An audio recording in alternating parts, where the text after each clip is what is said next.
Ouais, salut, bonjour. Ouais. Me présenter, ouais. Bon, je suis Cohen Émile de La Rochefoucauld. Cohen de par ma mère et La Rochefoucauld de par mon père. Je suis là ici pour parler du réchauffement climatique avec vous, quoi. Dans quoi j'ai fait fortune? Euh, ben, dans, euh, dans les voitures électriques recyclables. Euh, Qu'est-ce que c'est que les voitures électriques recyclables? En fait, la voiture électrique, une fois qu'elle est foutue, tu la cycles, tu la bicycles, tu la tricycles, tu la recycles, quoi. En fait, t'en fais un vélo, quoi, pour faire plus simple, quoi. Bon, alors, le réchauffement climatique, si c'est important, ouais, c'est important, c'est important, ouais, l'histoire de la biodiversité, les baleines et tout, non, c'est important, faut agir, faut agir. Les mammouths à poils laineux et les grands singes d'Himalaya. Non, non, non, faut pas rigoler, faut pas rigoler. Non, non, non. Et je le dis à Manu, non, à Macron, là, je parle avec lui, là, je lui dis, Manu, putain, faut agir, faut faire quelque chose. Et il a compris, il m'a dit ok, ok. Et là, il a débloqué, je sais pas combien de millions d'euros là pour passer aux voitures électriques recyclables. Oui, donc on agit, on fait des choses, on agit. Non, on n'est pas là sans rien faire, regardez, non, non, on est dessus, je t'assure, on est dessus, quoi. Ce que je pense, moi, du réchauffement climatique, écoute, je vais te dire, nous, on est très croyants dans la famille, de père en fils et tout. Non, non, c'est important, je t'assure, c'est important. Et moi, je crois en pratiquant, et tous les jours, je vénère mon Dieu, je vénère le Dieu carbone. Et oui, parce que c'est lui qui m'a apporté toute la prospérité et tout, donc le Dieu carbone, c'est important. Bon, ça commence à chauffer là, je crois que je vais y aller là. Je vous laisse, allez. Salut les jeunes. Alors cette petite vidéo là, c'est fiction ou caricature? Emmanuel Macron, vous l'avez vu hier matin, hier à midi, hier soir. Est-ce qu'il a pris le leadership dans la lutte contre le réchauffement climatique? Est-ce que vous diriez cela? Absolument, oui. Il a réellement la volonté de mobiliser les différentes parties prenantes, Nous encourager à faire plus. C'est quelque chose qui est nécessaire. Malheureusement une caricature, quoi, une vraie caricature. Donc c'est ce qu'on va voir aujourd'hui. On va vous expliquer tout ça, quoi. Le gouvernement a avancé. Droit dans le mur. Mais déjà pour bien comprendre en fait les tenants et les aboutissants, il faut revenir un petit peu à tout ce que j'ai expliqué déjà depuis pas mal de temps. Donc on vous fait croire, encore une fois, que vous êtes en démocratie alors que nous ne sommes pas en démocratie. Donc nous sommes en autocratie. Toute l'Europe du Sud maintenant est passée en autocratie. Et je l'ai expliqué plusieurs fois sur les vidéos précédentes. Vous croyez que les gens qui gouvernent n'ont que la répression comme moyen d'expression? Eh bien, vous avez raison, c'est bien ce contre quoi je lutte. Et justement, je suis pas d'accord qu'ils emmerdent avec des lois antidémocratiques alors qu'ils clament partout qu'on est dans une démocratie. Leur objectif, favoriser leur croissance, leurs bénéfices, leur intérêt personnel, et voir après dans un deuxième cas piller les ressources de l'État comme on l'a vu. Écoutez, c'est le choix de la confiance, de la continuité et de l'efficacité. Qu'est-ce que tu me racontes là? Allons-nous vers un réchauffement climatique inéluctable ou en fait on va agir contre pour essayer de minimiser les effets? C'est pourquoi j'ai proposé de ne rien faire pour les générations futures. Pour ça, il faut savoir qui détient les capacités à agir. Donc ça, on vient de le voir. Donc article sur Wikipédia qui confirme tout ce que je viens de vous reporter. Ensuite, quels sont leurs intérêts? Quels sont les gagnants? Quels seront les gagnants? Quels seront les perdants? Et où sont les intérêts de tout le monde? Une fois qu'on aura démêlé tout ça, je pense qu'on aura la réponse. Car tant que les émissions de gaz à effet de serre s'accumuleront dans l'atmosphère, le climat continuera de se réchauffer, surtout les pollueurs historiques comme la France. Le gouvernement a mis les bouchées doubles. On a réduit 2 fois plus vite nos émissions qu'on ne l'avait fait dans les 5 années passées. 2 fois plus vite. Et maintenant, ce qu'on va faire dans la période 2022... il est évident que ça va créer des réfugiés climatiques. Ok, donc ça, ce seront les grands perdants. Donc tout ce qui va être subsaharien, tous ces endroits défavorisés de la planète, c'est toujours, de toute façon, dans toutes les crises, dans toute l'histoire de l'humanité, ça a toujours été la même chose. Ce sont les gens les plus défavorisés qui ont toujours subi. Moi, ça m'inquiète pas plus que ça, le réchauffement climatique, parce que je suis pas écolo, mais c'est vrai que il y a des gens que ça inquiète.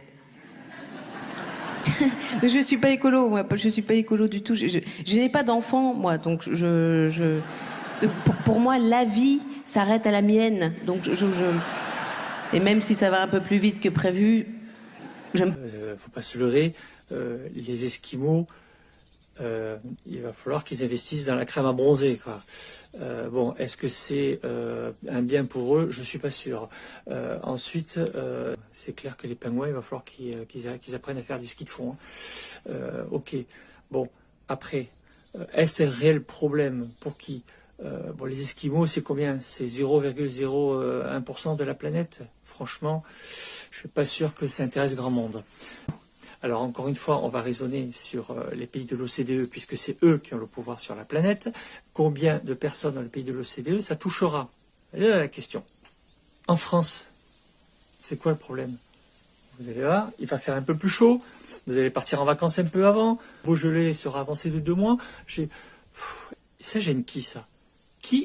À qui ça pose un problème? Alors on va dire oui, mais avant, machin. Oui, alors, et maintenant, ben, on fait comme ça, et là. Donc, si vous prenez le GIEC, donc les politiques se servent de ça pour dire, vous voyez, ben, si vous ne faites pas ce que je dis, voilà ce qui va vous arriver. Maintenant, si vous le reprenez par rapport à ce que je vous ai dit au début, donc on est mondialement gouverné par la finance et par ces multinationales. Vous avez ensuite donc les gouvernements qui prévoient de lâcher 270 milliards d'euros. Les multinationales, il n'y en a pas non plus des milliers, donc ce sont quelques centaines de grosses multinationales à travers le monde. Est-ce que vous croyez sincèrement que donc toute cette finance et ces multinationales vont s'asseoir sur 270 milliards d'euros jusqu'en 2050? Question. Il me semble qu'il y a comme une erreur. Pardon. J'ai plus d'argent qu'avant. Ah, ce sont les plus-values de vos placements? De mes placements? Oui. Vous voulez dire qu'avec tout ce que j'ai claqué, j'ai quand même gagné 5%? C'est-à-dire, on a été un petit peu prudent. Donc, quand on est riche, ça ne s'arrête jamais. Oui. Et rassurez-vous, c'est pareil quand on est pauvre. Parce qu'évidemment, c'est vous qui allez le payer. Hein. Dis-toi bien que à chaque fois que tu vas acheter une voiture électrique, tu vas mettre 1 euro dans les voitures électriques, c'est 1 euro qui part aux multinationales. Hein. La planète, on s'en fiche. Et Macron, plus il fait de l'écologie, et plus il pollue. Donc à un moment donné, tu dis, en fait, Manu, arrête d'accélérer parce qu'on recule là. Bon. J'en ai plein d'autres. Donc voilà, on continue? Ok, on continue. Petite pause d'abord. Par contre, si elles ne faisaient rien, alors ça leur coûterait plus du double. Si elles font cette transition avec les États qui vont les financer, non seulement ça leur coûtera rien, mais elles gagneront 750 milliards d'euros. Vous voyez? Donc en fait, cette histoire de transition écologique, pour eux, c'est tout bénéfique, quoi. Donc en fait, le réchauffement climatique, pour tout ce petit monde-là, en fait, c'est très bien. Comme disait notre ami Cohen, c'est le dieu carbone, tout va bien. Hein. C'est que de la prospérité, c'est que du bonheur pour eux. Donc la transition écologique. Je ne suis pas convaincu. Alors oui, il va se faire des choses, il y aura des actions bénéfiques. Tu vois le bois là-bas? Tout le temps où la gauche a été au gouvernement, on n'a pas eu un cep. Maréchal, au pied! Donc qu'est-ce qui va changer? Pas grand-chose. Et puis le réchauffement climatique, on va le prendre en pleine face. Mais dis-moi pas que c'est pas vrai! Et puis voilà. Et puis tant pis pour les baleines, et tant pis pour les mammouths à poil laineux, et le reste. Et puis voilà, quoi. La planète, elle en a rien à foutre des écolos. Hein. Toi, tu vas la sauver, toi, la planète? Sans décoller? En faisant des pulls avec des vieux pneus? Tu vas puer le caoutchouc, c'est tout ce que tu auras gagné. Hein. Couchez la chienne! Maintenant, on va voir le côté, les avantages, en fait, du réchauffement climatique. La première chose, on va accroître les routes de navigation, les routes commerciales de navigation dans le monde, c'est-à-dire par le pôle Nord, par exemple.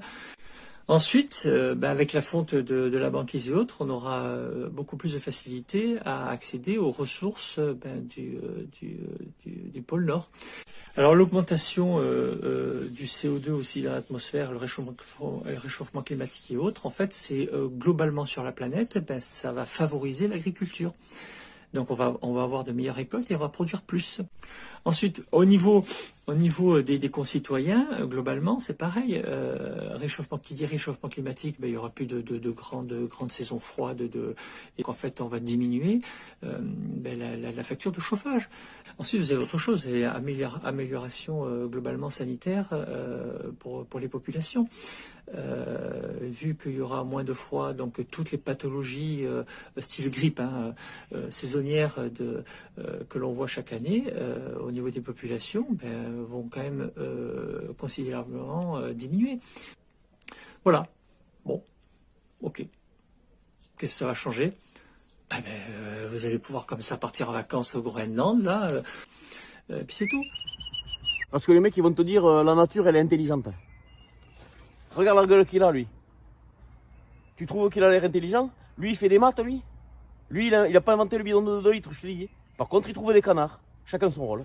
Par exemple, les grives, cette année, il n'y en a plus du tout. Personne ne sait pourquoi. C'est ça la nature, il n'y a pas de réponse.